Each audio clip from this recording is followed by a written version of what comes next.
We'll make some tea. It's tea time here at GR Pottery Farms. Red tea. You know, I have to say, I'm still acquiring the taste. But come on in, let's make some tea. It's a fun thing. I love the I love the process of it though. My new little teapot. Oh yeah. So we'll just give that a little minute. Get happy. And we'll start talking here a little bit.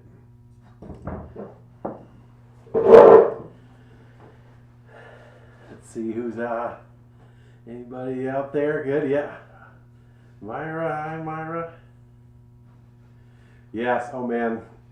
Hopefully, sometime in the future, maybe we can have a GR Pottery Farms tour and maybe go back or go somewhere else. But oh man, as you probably know, I love traveling. And actually, to be honest, like I was a little apprehensive about going on this trip. You know, we hear a lot of negativity about China and traveling to China. And I know some friends that are business people and travel for business to China. But oh man, it was completely opposite for me. It was an amazing trip, and when you do a tour, I highly recommend a tour, especially not like a specific purpose of a tour. Pottery is like a great example. I know some of you may not be 100% into pottery, but the great thing about that is then you go to all the hot spots of that locally, culturally, and it's not really the touristy areas. Mostly, it's just the kind of the real deal thing, and going into people's homes and studios and their villages. There's nothing can compare traveling wise for those type of purposes. So I am so fortunate. I can't say it enough. Like that I able to be able to go on these trips and welcomed by people, and oh man, it's just a unforgettable experience. And so I hope some of you can do that and make the connections and the chances, and yeah, it's fun. Yeah, it's so rewarding. So, and I guess want to thank the staff here too for kind of taking care of things while I was gone. So kudos to them. Everything is still here, like it never left. So so I'm really grateful for the team here and the work that they're doing. And so yeah. And thanks for all of you for following along and supporting. And yeah, so let's just chat a little bit about my little adventure. I'm gonna pour one here and see if it. But in China, tea is part of everything. It's unbelievable, like more than any other place that I've been. I know I was even in England, and I know tea is a huge part of the English culture, but not like in China. It's or Asia. It's kind of a way of life. So that was one thing I was surprised of. It was really hard to get access or have good coffee. So coffee is definitely not like it is here. Coffee is more of the culture here, but yeah. So, but it's got this kind of. I think it's also cultural where they don't the if you ask for salt, they point at the soy sauce. So it's like. And like if you go to like the hotels we were at had like breakfast bars, they you couldn't find sugar to put in your tea or sweetener. You pretty much had to ask for it, and they would bring out this sugar it's more raw than I've ever saw. That a little cup of it. So yeah, it was it definitely a cultural difference. But we stayed at this. You can look at the pictures, some of the pictures I put on so far on Instagram and Facebook. But we went to a Holiday Inn. It's funny, they're same kind of hotel chains are there.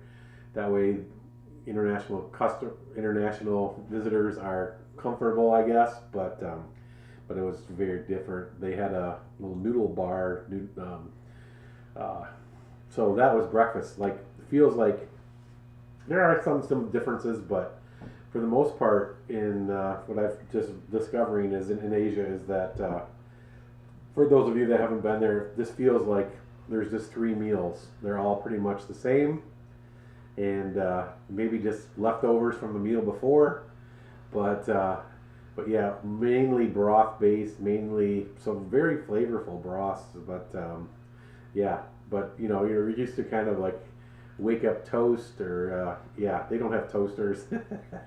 They might come up with some bread that's a little bit different that it's probably been imported, but it's yeah, so yeah, but yeah, so on this trip, the first stop we made was Yixing, yeah, which is known for their hand built teapots, and we were able to be there with a teapot master. And it's so interesting too with being there that it's so hard to know names, and like they don't even really try to explain them. They don't like write them out. They don't know how to tell you what their name is. I don't understand the sounds that they're using to say their name, and you know, so or even the difference, like they may start with their last name, their family name, and then their first name, or just their family name. So it's so difficult. So a lot of times it becomes nicknames of people, and you might have seen on the post that there was a Big Boss and Big Boss, and a lot of times they go by, you know, whatever they're doing. So I'd be forms guy, you know, like type of thing. So I wouldn't be Jeff. I would be the guy that makes forms. So or a lot of times it's teacher or yeah, master. So it of whatever they're doing. So yeah, fascinating. So in Yixing, we got to go. We first stopped. We had lunch, and then we went to the Teapot Museum. And what I learned was that just near Yixing, there's this giant lake, and I can't even tell you the name of it. I should have to look it up for you. But anyway, there's a big lake. I don't think it's as big as Lake Michigan, but pretty close. It's a gigantic lake. And in the past, they would pull out these giant rocks. So if you ever see rocks in, especially in Shanghai, like culture, like in landscape, that's really kind of irregular and eroded, like eroded rock. That's part of their area and their culture. And now there's a ban on on kind of mining those rocks from the lake.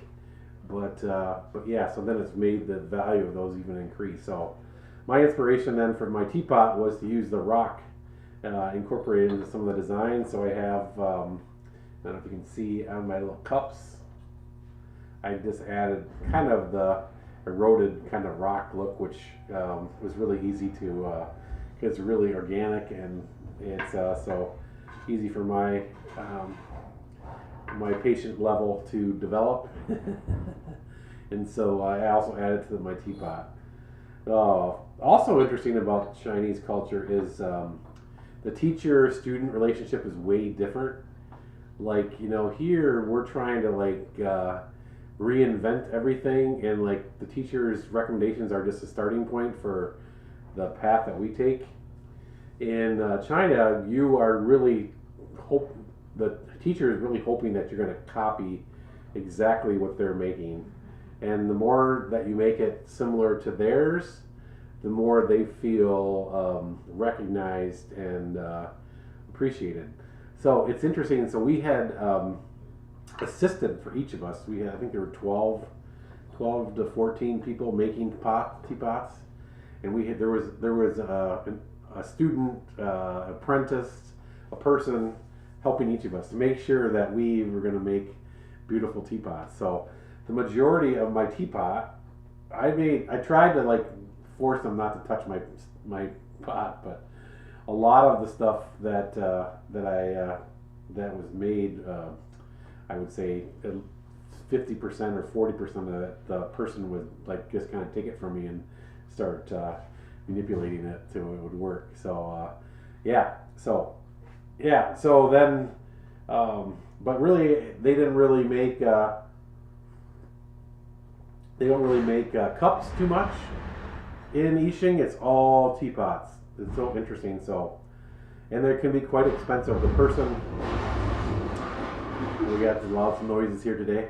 The person that the teapot master that we are learning from, her teapots that she sells start at $9,000. So it shows you the kind of level that we were dealing with. So yeah, so it's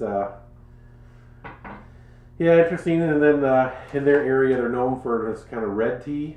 It has a little, I think it's naturally decaffeinated, so it's kind of a nice kind of morning tea or midday tea. Yeah, sorry. So I better get moving here. I could talk all day, right? But if you have any questions about teapots or Yixing, yeah, let me know. So I made these. I kind of was inspired by the little tea ceremonies that they had when we were there. Like you take a break, you just sit and have tea with somebody. Somebody's making tea all the time, and you just sit across from them, and they pour you a little cup of tea. And usually it's in not like a traditional like teacup. It's a small little, almost like just a little cup, something like this size, right? So I thought I would make some cups to go with it. So, but yeah. So I'll just talk about maybe the work here really quick. I know you're kind of, maybe you're not going to want to stick around the whole time, but one of the co-hosts that's on the tour is his specialty is naked raku. And naked raku means that you usually put a slip, and this platter is a really good example. There's no glaze on here. It had a white slip terracage application to the, actually I think it was brown clay. The clay started out to be about like this color, and so it trapped in all this carbon, and yeah, even the part that didn't really get a lot of carbon is still a little bit just gray. So it's interesting. But then you put a coating of slip on top of your decoration, and these lines are made with tape, and so then you put the slip over top, and then a clear glaze as a binder. So once it's fired, the slip just kind of falls off, and that's where the naked part of naked raku comes into play. So the slip is just falling off from the clay and leaving this kind of naked surface. So it's yeah, and it creates these nice kind of crackly situations. So I don't know if you can see by the camera, but I tried to draw some bamboo with, I think it turned out pretty good, with using the tape and then carving into the slip to create the leaves. So yeah, so it was a really fun process, and also made this jet koi fish. There's lots of reflection ponds and beautiful landscaping, and most of them have koi fish in them. So just kind of was another kind of takeaway of what I was seeing. And so this was this one has, I don't know if you can really see very good with the camera, but the actual fish bodies, that has the glaze, so it's a little more glossy. Where the other part, you can kind of see by the shine, where the other part is the naked raku on the outside edges. So I used the tape to make the edges, and then used carving to carve into the slip to create some of the other effects. So yeah. Let's see. This was a fun one. Again, kind of related to the koi.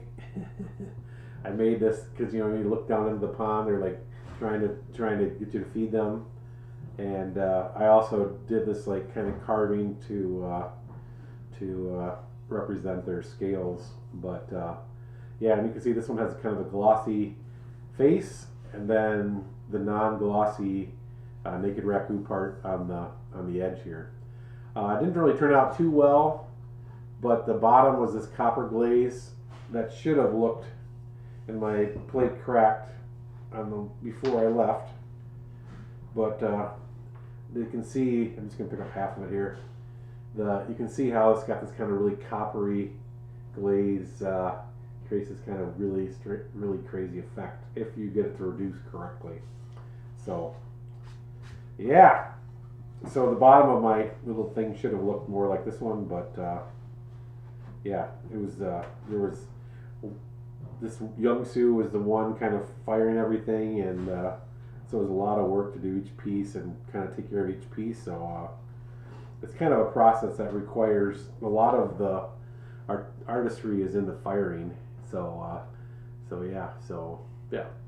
so that was our kind of experience, both of our making time during the trip. We made these teapots for 2 days, and then later on in the trip we had 5 days to kind of make work for a Sager fire, and these little cups kind of representing bamboo were in the Sager fire.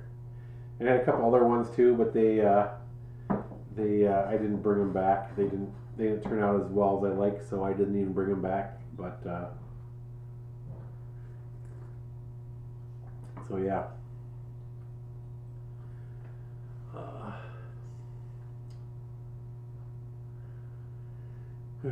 For large oval platters, do you have them? We have some. So direct message us and we can answer that, Tracy. We'll get back to you on that one. All right. So yeah, so we did a Sager fire and then this Naked Raku firing, and yeah, that was kind of our experience. I made these pandas. I always like the tradition of when you're doing a group firing to make something that you can give to everybody that's part of the group. So I made 18 of these little pandas, and they didn't really, in the firing process, didn't really work out too well, but just a nice little representation of time in China. And so I really like making these, but yeah, I think they look like zoo pandas because they're pretty thin. So one of the little people that were wandering around at the studio that we were at said, "Those aren't very fat. They should be fatter." I'm like, that's a good analysis. So yeah, I made thin pandas. So yeah. So I'm gonna set this off the side here. This one here. Then I got some tools I thought you'd be interested in seeing.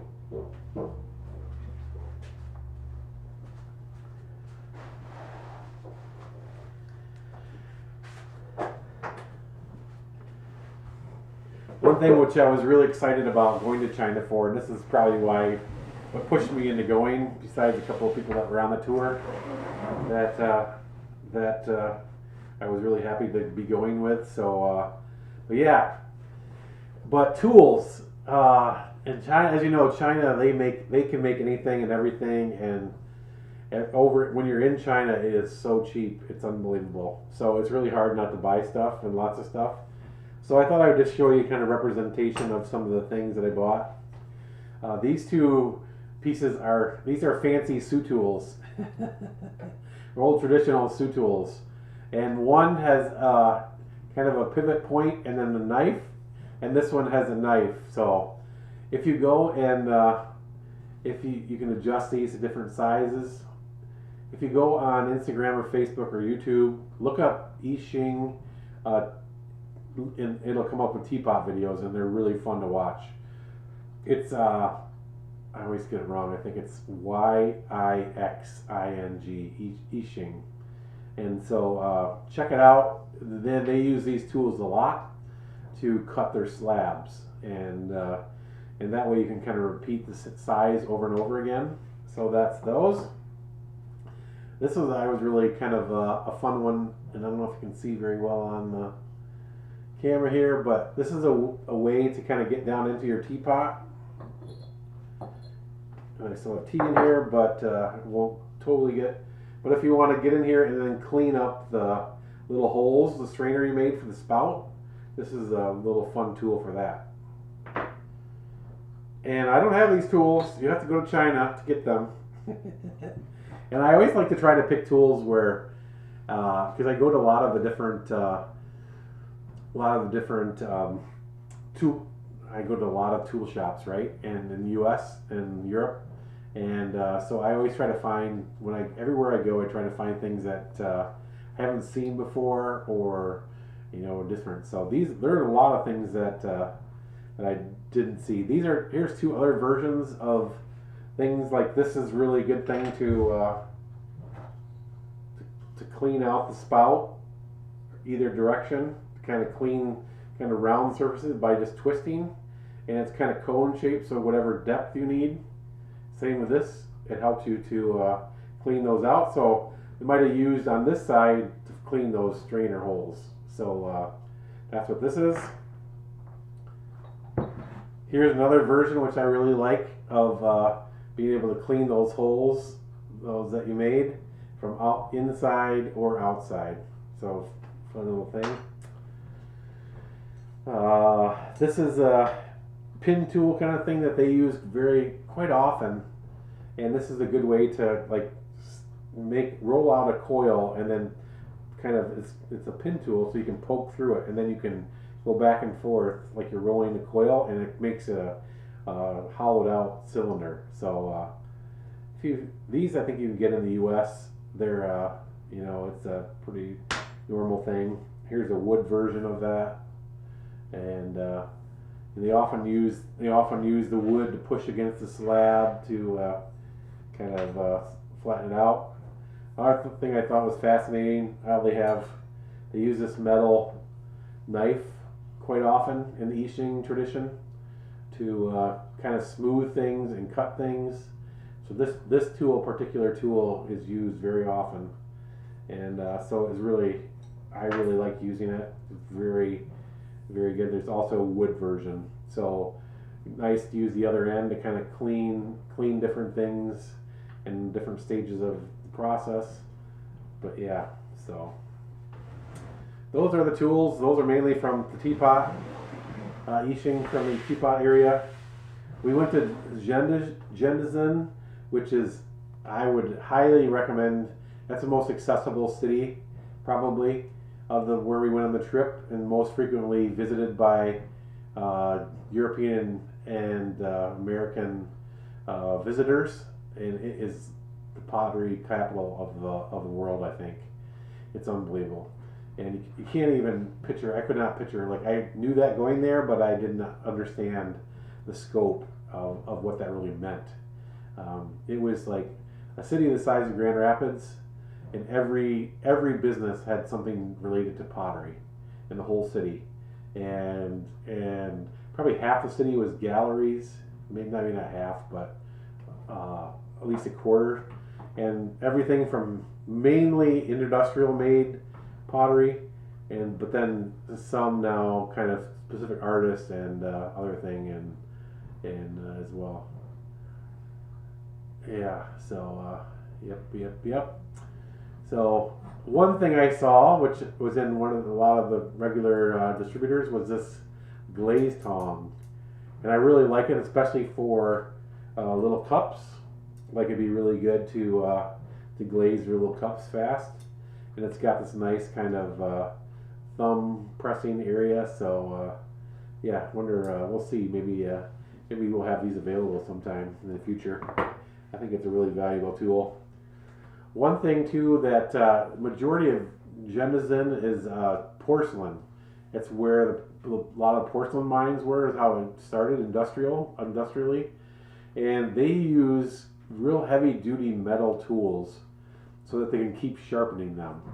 And then they use these really sharp tools to trim bone dry pieces. So when it's really sharp, this is kind of what they would use. So we went to this kind of old, it was kind of a working studio / museum. They were still kind of doing some of the old traditional work, and they were using these kind of trimming tools to trim their pieces. And this one I just noticed when I was messing with it today is not very sharp. It actually has these little nuts on here, like that indicate that you could probably put blades on here to, you know, then have a whole pile of blades so that you would doing when you're making all day trimming of cups, you could just switch out the blade after 4 or 5 cups, or switch out a tool. So then they got a tool sharpener that the guy would sharpen the tools the next day. And here is a giant one. So if you see, if you see, if you see those giant like vases that they make, they make them and then they kind of trim away some of that clay. Yeah. So this is a looks like pretty handmade tool, but I thought I would pick it up, and it's a really nice one to you know, clean different parts of mainly bone dry clay. So we don't typically do that here in the U.S. We just use loop tools pretty much, but I think it's really fascinating to kind of see how other people are doing it and how can we incorporate that into the practice that we're kind of using as well. So yeah, any other questions about tools at all? Oh, one thing I didn't talk about, and I'm probably going to use these here in a minute, is in Yixing they use these paddles, and so I bought 2 of them. This took up a lot of weight in my suitcase, but because they're quite heavy, and it's a way of kind of pounding the clay into a slab, and it kind of compresses the slab, the type of clay that they're using. And so I thought these were a real kind of a fun kind of purchase, and I'm actually going to make some plates with these here in a minute. So we'll see how they go. Have a little more tea here, warm it up. But yeah, one thing that always impresses me about the Asian culture, you know, and I don't know if it's where it really started, but they really give a lot of pride to the handmade pieces that you buy or certain things. And if they are really prideful about it, they give it to you in a box. And I think it's so fun to have these little boxes. And it's just a little simple thing. So my new friend Louise, who's on the trip from Belgium, and now lives in Los Angeles with her husband. And she made me this cute little squirrel. And so I have it in this box, and there's also another little hedgehog hiding in here from Christina, who is also really a treasure to meet, and her husband. And Christina was the interpreter on the trip, translator. So, but it's just great I feel like it's to have these little, and it's got this little padded box. I just wish that we did that here in the U.S. And I think some potters do that here in the U.S. that have experienced kind of Asian culture. But it's, I think, really lovely presentation to be able to have this little box. So I'm going to add my little critters here to my thing here. So now you know.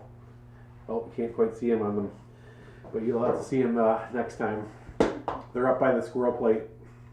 Then I had these little stamps made. It's very, definitely a Asian culture thing to stamp your artwork with the red stamp. And so I had a GR one made, and it's this like jade, I think jade, maybe rock, and the guy just carved it like right in front of us, pretty much. We went and had lunch and came back and picked it up, but yeah, and then again, gives it to us in this little container. I had one of the other translators that were with us helped me to pick a Chinese name, a Chinese version of Jeff, GR Jeff. So this is what they came up with. So you might see this on some kind of rare pieces that I make, and I think it was a lot of fun to just have you can see in the box there was kind of the translation, the characters, and then the man who carved the stone kind of took those characters and configured it into a stamp. So really fun. we went to a brush making factory, and I'm very excited. I had some of these already, and I think I bought all these brushes for like $60. And so typically it would be $60 for just this one brush. I mean, that's kind of level that they are, but they are yeah. But one thing I didn't really know, and I learned on this trip, and I'm very happy to know this now, is that when they make the brushes, they put this wax on the brush so that you can so that it holds its shape and kind of shows what kind of fur that it's made with, but or hair. But once you use it, you just put this in warm water to let the wax melt, and then you comb out the wax, so then your brush is then usable again, or is usable. So I always thought, it's kind of funny, like I can't really get a good, but now I know you're supposed to take the wax out. So if you, that's hopefully a good tip, and I probably will talk about that later again too, but I want to try to mess with them and could be alive just talking about these brushes, right? But and then they all have a little hanger on the end, a little string. So the idea is that you hang them to dry, and then that way the water doesn't go into the, I forget the term, but into the handle of this piece, and it starts to rot away if you just leave them upside down. So they definitely want to be dried this direction so you can remove that moisture, and you'll increase the durability and quality of your brush. So yeah, so brushes. We went to the brush factory, unbelievable. They've probably been doing it that way for hundreds and hundreds of years. The little place we were at, so it was a little workshop, kind of a big facility, but they were making hundreds of brushes every day. And we also went to this, thought it was going to be a paper factory, but really it was this beautiful museum, architecturally and in the material. But I bought this little, I think this was like $10 maybe, not maybe $6. And it's this beautiful little wood case with some paper and then a little ink kit.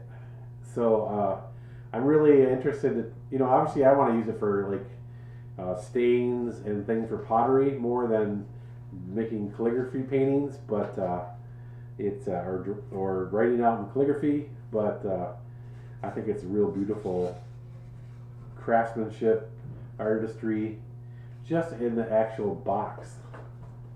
So this is one thing I wish I could bring in more. They even have the QR code laser cut into the back of the box as well. So yeah.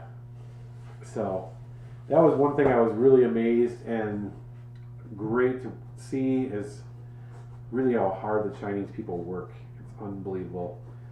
I can't imagine. I don't think any of us have to work as hard as they work.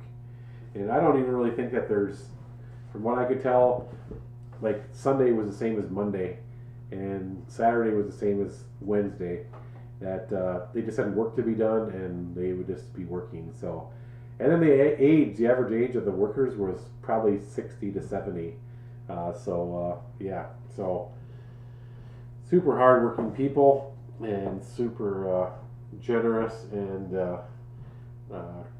yeah. So yeah, this is one final thing. This is a little practice paper.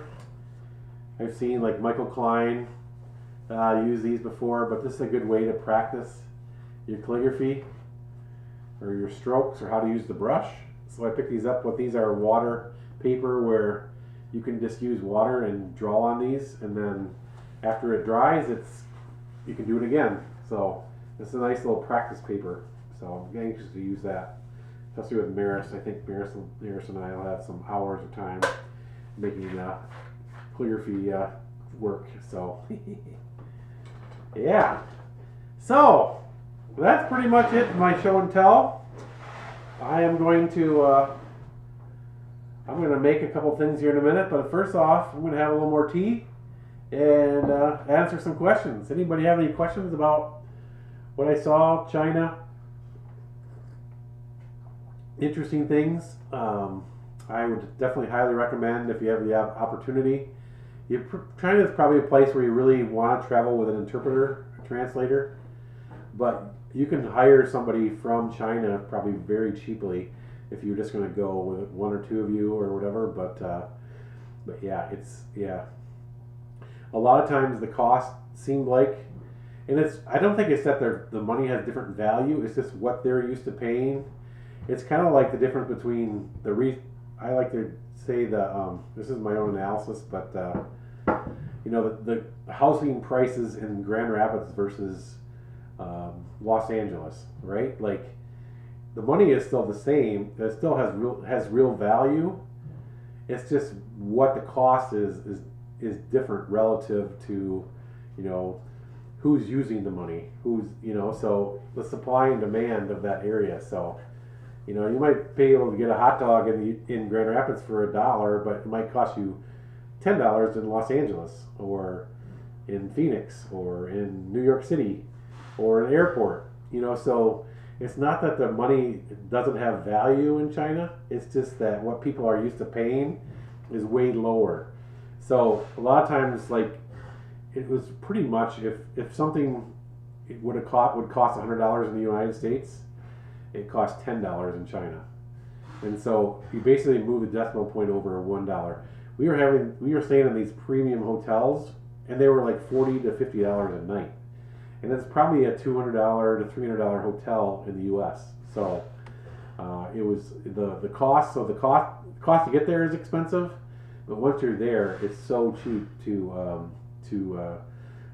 go out to eat and stay and do different things, especially if it's stuff from China. If it's imported stuff, like you need to have some sort of latte or American or European type of thing, or even products, then you'll pay the normal prices. But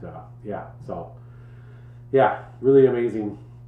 Definitely definitely worth going. So, thanks, Ruth. Yeah, it's I hope to probably maybe today or this weekend I'm going to have like a little conclusion wrap up of the whole trip post, and I'm sure I'll be talking about it for a long time. But equally, when I went on a trip to Korea with Mickey, and Mickey Shim is the one that the tour leader that helped to arrange everything for us to go. She is not that familiar with China, so it was kind of almost a tourist trip for her as well, this trip, but she had the connections to kind of make it all happen, and it was unbelievable. So and it's always fun to get to know new people in the group and travel with and gain some new relationships. So that too is very very good as well. So any other questions out there? Otherwise, I'm gonna start making some plates, and I thought maybe I could kind of start with the beginning with you, and then so I'll give you just a second here and to move things around a little bit. So I bought this one thing too, which is interesting. I'm very curious. It's really long, and nice straight edge is the really reason I bought it, and it was so cheap.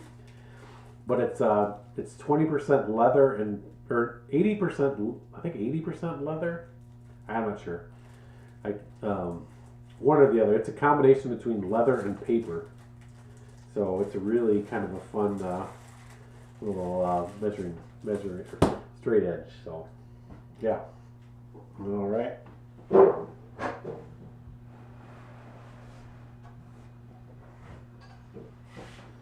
Yeah, a little better there. Do you want me to grab those? Oh, sure. I got the thing there, so I shouldn't roll off. I'm gonna try to get the teapot here. Oh, we visited. This is from an artist amazing painter, and he paints on porcelain. And so he gave us all these kind of calendars, these Chinese calendars. So I have to hang this up somewhere. And again, I'm sorry I don't Pan. I'm really bad with the names, and it was impossible to try to get somebody to write it down or try to explain it. But he's an artist who paints on those porcelain slabs. So if you see some of my photos, you can. One of them is a factory, porcelain slab factory that we went to, that makes slabs, and he goes there and paints on them. These gigantic paintings. So yeah, I had some. I can show you. This is the book. It's hand signed by the artist who did the teapot. Min Gao, can't ever, or Gu, yeah, sorry. You can read it for yourself, maybe backwards.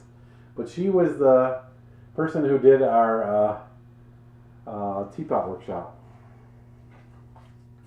and she's like one of the top 10 people or less in China for making these teapots. So this is the teapots that she's made. And we got to go to this museum where these teapots are housed, and let's see, I think she curated this particular magazine. I think majority of them are hers, but and then there's some that are from another artist as well. Yeah, and so this is a traditional kind of 3-stem handle. But yeah, oh, here's a fun one too with the little frog on there. But a lot of traditional shapes and teapots, some of their own expression, but most of them that are just, I forget what generation of potter that she is, but she, yeah. So I think I might cut these out of the magazine and put them around the studio as inspiration. But wonderful artist, and yeah, representation. So more show and tell, I guess. I forgot I had a pile over here. This was a fiber artist that we visited, and she's nationally known. But I love, this was just my simple first attempt, indigo. But I love the variation of color. And a simple, just dipping it in this natural dye. I used some pebbles and rubber bands.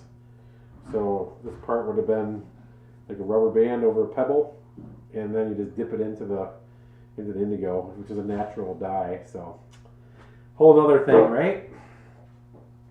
Oh, and I got a little book with some paper from the paper factory to kind of draw in, mess with. Here was this final picture of this. Here were some other artists that were part of this museum, and there she is in there as well. Sorry, I'll do Facebook and YouTube first. She's there with, I think, is it green? Yeah, the green shirt, and some other artists, contemporary artists and traditional artists, but all known for I Ching teapots. And they have a gallery set up for the 9 of them near the Natural Materials Museum. So, and of course, can't go anywhere without visiting suppliers.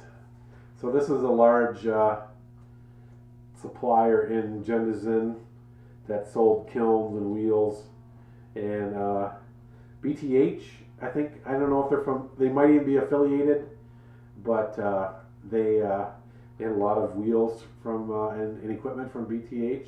So yeah, so fun visit to see different things and see how it's presented. But it's such a grand scale in Zhengzhou, but it's amazing. I would go to spend a week or more just in that one city, and if you have time to make stuff, the other 2 locations that we went to would be fabulous as well. But as far as the shopping, kind of seeing museums, as far as all pottery related stuff, galleries, amazing galleries, some Chinese cultural markets and as well. So yeah, beautiful place. So all right. Well, I'm going to switch over here and make a couple pieces here. I'm actually right back at it here. I'm doing a wood firing coming up here next week.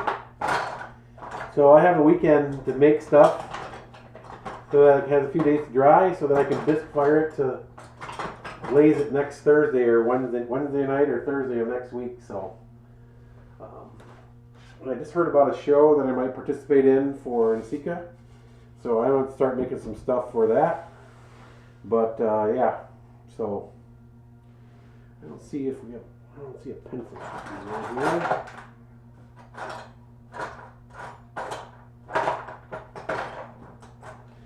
What I want to do is make these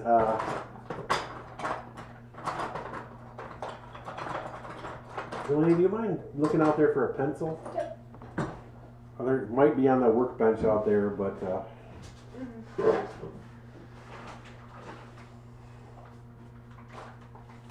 usually they're everywhere. And of course, when I need one, nowhere to be found. But I'm going to use this Stoneworks clay here. It's a natural porcelain. Perfect, thank you. So what I'm going to do here, I'm going to use an 11-inch plate. And I want to use a pencil because I can then erase it. I don't like to have things all marked up because it's distracting from my next project. But here, so now I have an idea of where I need to put the clay.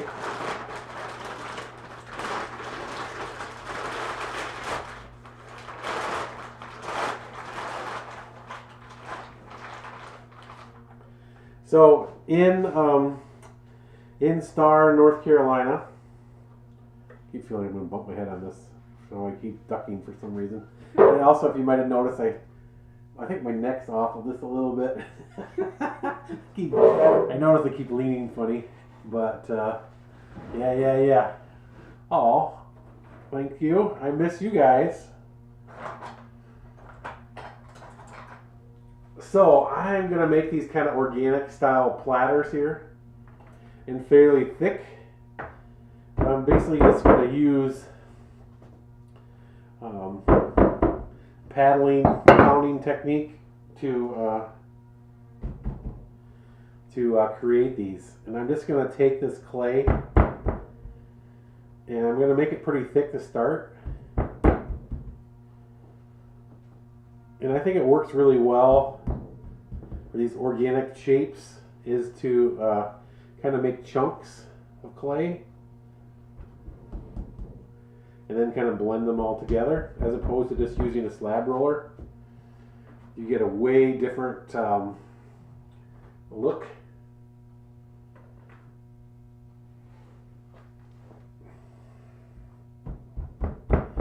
And I'm just trying to think of keeping the clay fairly consistent in thickness, and that's all really I'm trying to do. Overlapping clay here so it sticks together nicely. And this is kind of the technique that I use to make my little tea trays that I showed you earlier here. Although I'm noticing here that this is going to use a lot of clay, so I don't know, we'll see. Actually, let's keep going.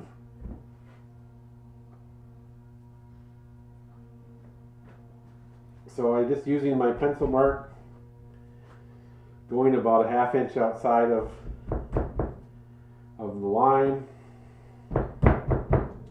And the idea is that I'm going to pound this down to be not quite so thick, not use so much clay, but kind of a thick, kind of feeling, organic feeling piece of clay. So, but this is special clay, so I don't want to use all this clay for. I was gonna make like four of these plates, but I'm just now seeing how that's going to use up. It's going to take half a bag of clay for one piece, so that ain't going to happen. I wanted to make some cups and other things with this clay too, so.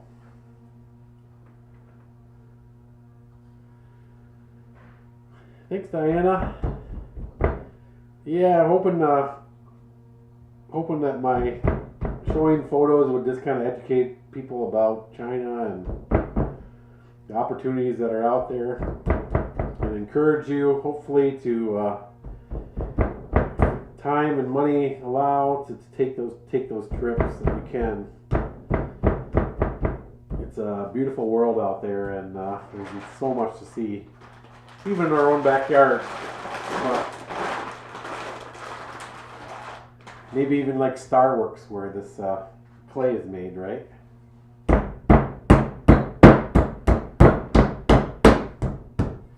I probably could use the clay that I have here. Probably could make 2 plates. So I'm just going to cut it in half here. And I was kind of going originally for like an organic edge, but restart. Start over. So now I'm just going to use kind of a squarish piece of clay. And I'm just going to use this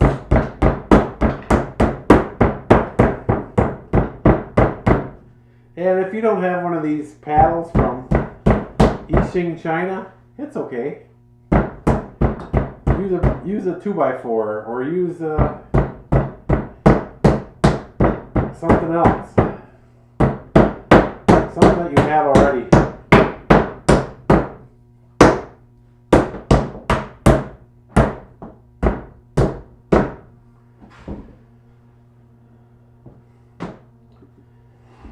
Yeah, and you kind of, what I'm doing is going to start from the inside and just kind of pound this paddle, pound the slab out slowly and consistently, evenly.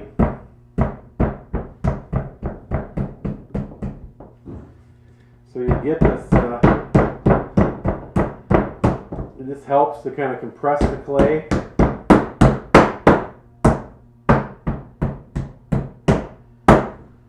It kind of gives it some more of a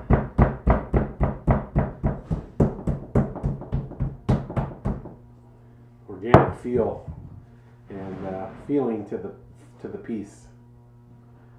It really will show in your final product.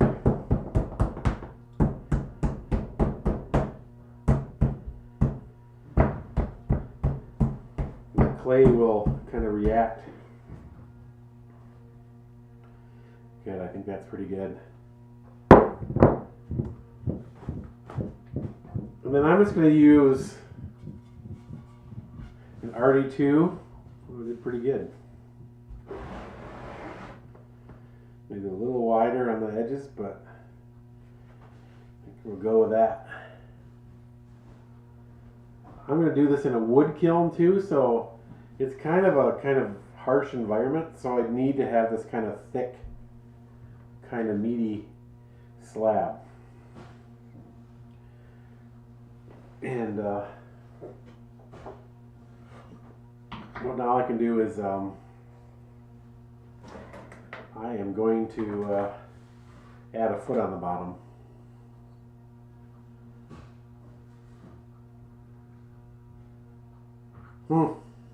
Yeah. I like that, Diana. True. You should have heard us when we were, there was 15 of us all pounding. Boom, boom, boom, boom. And that's why I was having Delaney move a lot of the stuff that rattles off the table, because it definitely gets a rattling, pounding. So let's see. Let's quick get this done here so we don't keep you all day. And we'll repost this too, so if you missed something or want to rewatch it. Right, so now we're just going to flip this on top. So that's pretty well centered. Open up my table here. Expose my wheel. And what I can do is then put my wheel attachment onto the potter's wheel here. And this clay is pretty moist right now, so I probably would let it set normally, but I'm just going to show you here since you've been here for a minute. And then I'm going to just compress this side with my rib. The other side, and I might even, we'll see how these progress, but I might do the other side with compressing that as well. Using my rib to compress those clay particles, smooth it out. Oh, it's noon here in Michigan. First Friday, testing out the sirens.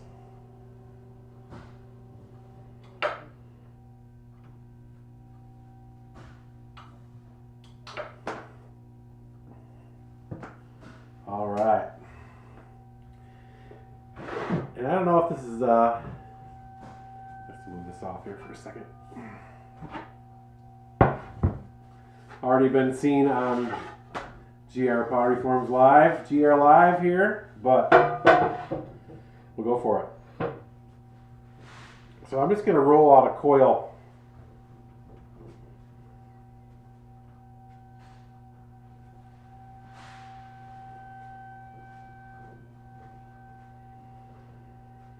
So it's about the thickness of the edge of the. Let's put this back on here. Move my teapot before it faces its destiny so soon. And it doesn't have to be perfect. Just enough length. A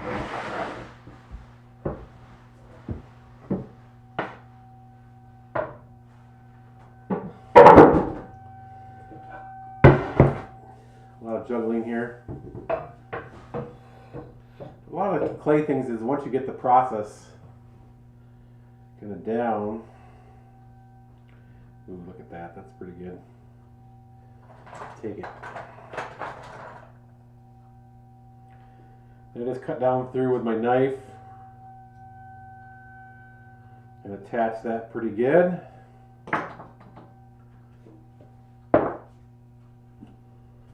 Forgot to get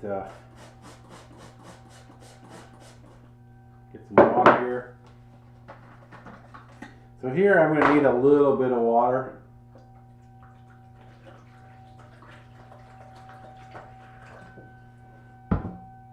And this clay is not as manufactured as my other clay. It's more of a natural clay. So in this particular case, I'm going to score the surface a little bit. Don't tell anybody. Jeff's scoring.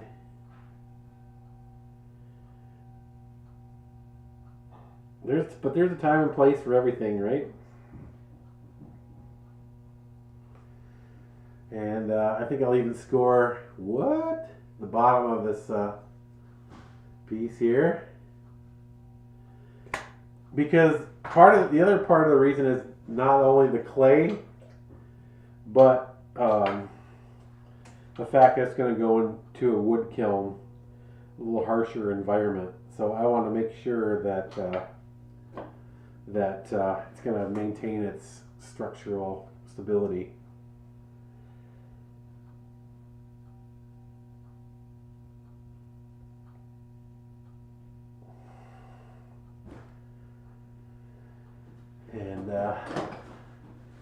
And this isn't the paddle, I got new at Insika from MKM, but I did get a paddle while I was in Yixing that I don't know if it's really necessary to show you at this point here, so I thought I would.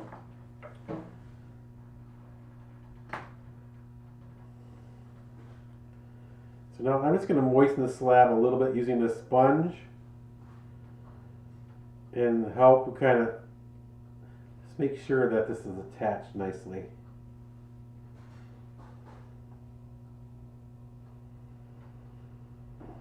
Yeah, I got a lot of clay here.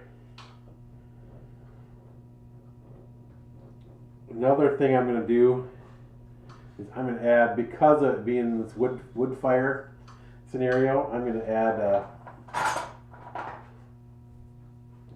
some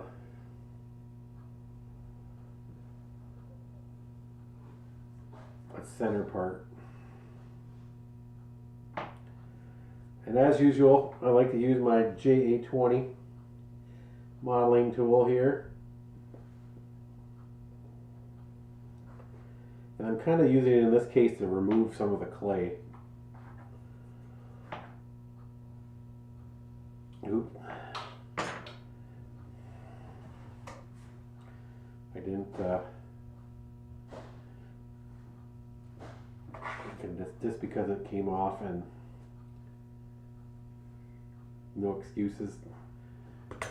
No, I'm going to add this part to it.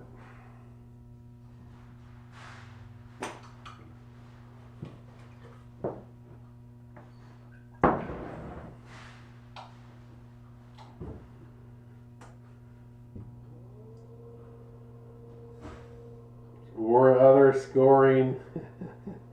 Don't tell anybody. Not my normal character, right? In this, I'm just going to make sure that the center part, it has a center, but that it's lower than the outside.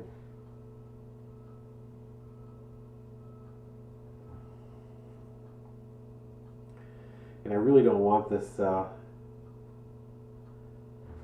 of a foot, so we'll just shape this down a little bit.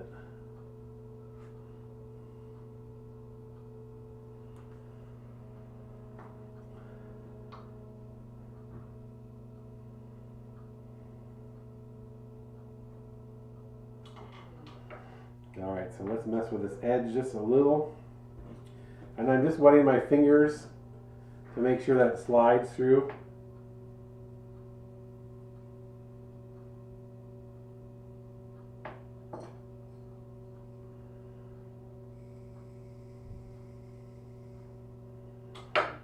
I use way too thick of a coil.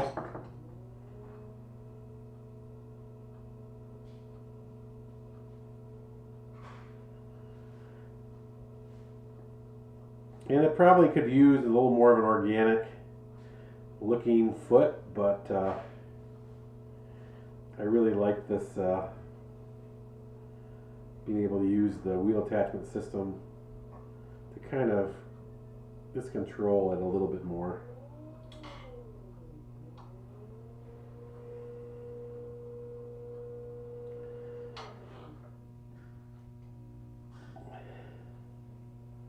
This is the first one I'm making, so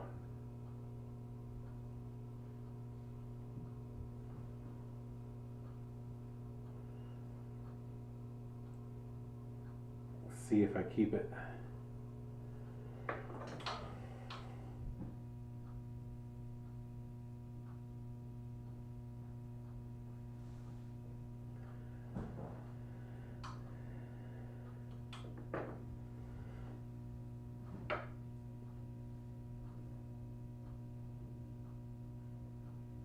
Now I'm just going to squish that middle part so it doesn't look so machined.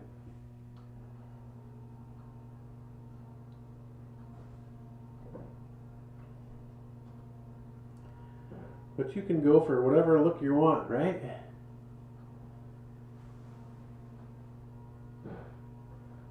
Hi, Christina.